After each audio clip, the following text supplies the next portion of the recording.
Hey guys, welcome back to the channel, and if you're new, welcome. We're doing a Datsun 260Z rebuild right now, so I just kind of want to give an update and tell y'all where we've been and where we're headed on the Datsun.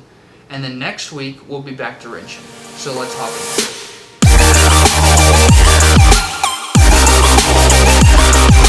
When I got it, it had been abandoned for roughly 9 years. The inside was completely trashed. And the passenger side window was broken and on the ground outside of it, luckily, so there's no glass. There's a crack in the sunroof that's made of plexiglass. There's a crack in the windshield, and it had just basically been sitting in a field for years. So every time it rained, rain was in the car, sitting in the car, making everything nasty. It had been infested with, everything out there, so rats, bunch of hornets. There's a bunch of dirt dauber nests. I'm sure you can look in the past videos and see those.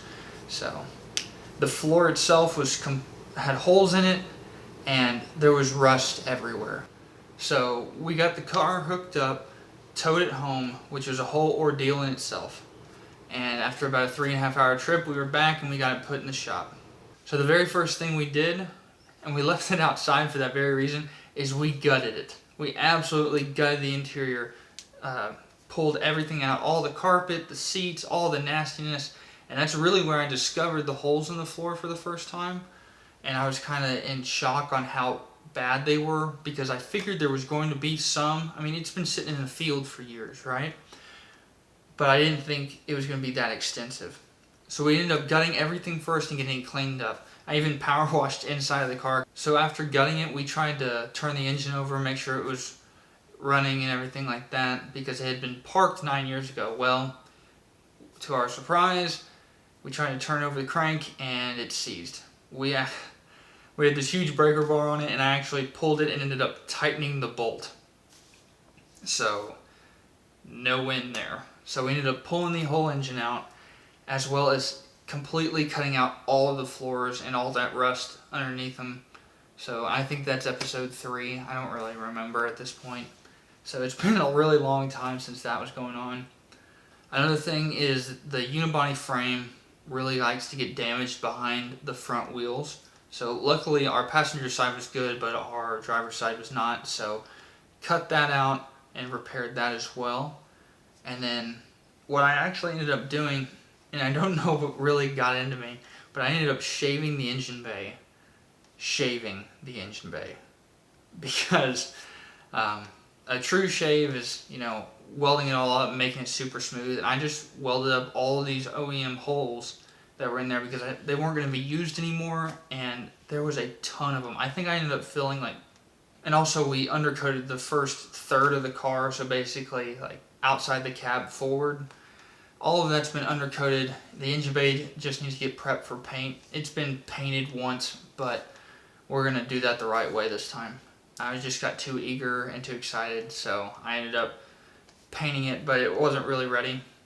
In the very last episode, I showed y'all basically that we had finished the floors and pulled out the little hatch doors in the back. I ended up finishing those off camera, and I can show you a picture here. And I am really happy with how those turned out. So they're primed, that's why they look that tannish green color, so that it doesn't get any flash rust on top. Underneath, we still have to weld it to the frame supports that I made when we were doing all of the floors and everything like that. So those still have to be welded. That's why I only primed it, just to stop the flash rusting on the top. But I figure we're going to have to reprime it, and then we can seam seal it and everything. So looking forward to the future, we've got a couple of really cool things coming. So the biggest goal is to get the inside done first. So we've got a couple of different things we're adding, as well as we're going to paint the entire inside of the car. And I think we're just going to do it a gloss black. It's really easy, and it'll be a really good episode to keep it on a budget. After that, the biggest deal right now is getting it back into a roller. So if you don't know, a roller is basically a car that can roll down the street but has no engine, so it can't power itself. So, and as soon as we get it to the point where it's a roller again, that's when we get to drop the engine. So the engine has been picked out. I haven't picked it up yet. And the color, I believe, has been picked out if I don't change my mind again. Both of those I'm going to keep a secret until later down the line. Maybe I'll let you in on a little hint. But that'll be revealed later down in the channel. And with that being said, make sure you hit the subscribe button so that you don't miss out on any future episodes, because we got a lot of things coming really quick for this car. I've got a lot of parts in the mail right now for this car. Like I said before, guys, this is just an update video. Next week we'll definitely be back wrenching on the car. Got a lot of things planned. And I really appreciate everyone who's watched this video all the way through. It really does wonders for the YouTube algorithm.